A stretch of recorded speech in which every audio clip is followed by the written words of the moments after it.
Welcome to ABC knowledge world. இன்னைக்கு நம்ம பார்க்க போகிறது 7th standard maths term 1 unit 1 number சிஸ்டத்தில் உள்ள எக்ஸசைஸ் 1.5 7th sum பார்க்க. Kamachi, a fruit vendor, sells 30 apples and 50 pomegranates.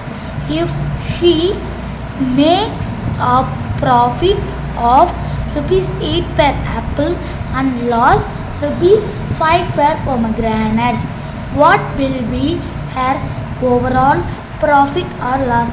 அதாவது காமாட்சின்ற ஒரு ஃப்ரூட் வெண்டர் என்ன பண்ணுறாங்கன்னா 30 ஆப்பிள்ஸ் விற்கிறாங்க. என்ன விற்கிறாங்க?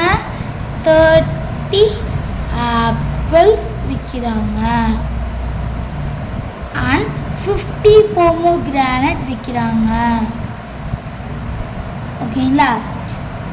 50 பொமோகிரானட்ஸ். ஓகேங்களா?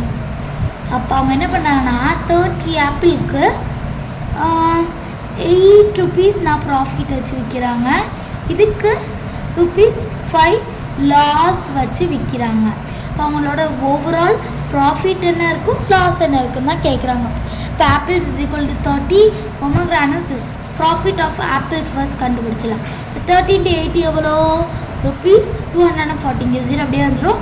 8 1s are 8, 8 2s are 16, 8 3s are 24. இப்போ 240. லாஸ் ஆஃப் பொமோகிரானட் என்ன வரும்? 50 into 5. இந்த 0 அப்படியே வந்துடும். 5 5s are 25. அப்போ 250. இப்போ 250ல் 240 போச்சுன்னா எவ்வளோ? 10. இப்போ அந்த 10 வந்து அவங்களுக்கு என்னது? லாஸ். ஏன்னா அவங்களுக்கு வந்து லாஸாக இருக்கும்போது 250 கிடைக்கிது, ப்ராஃபிட் ஆகும்போது 240 கிடைக்கிது. அவங்களுக்கு என்ன ஒரு லாஸ் 10 rupees வரும். ஓகேங்களா? அவ்வளோதான். ரொம்ப ஈஸியான சம் தான். உங்களுக்கு நல்லா புரிஞ்சிருக்குன்னு நினைக்கிறேன். நம்ம அடுத்த வீடியோவில் பார்க்கலாம். தேங்க்ஸ் ஃபார் வாட்சிங் த வீடியோ.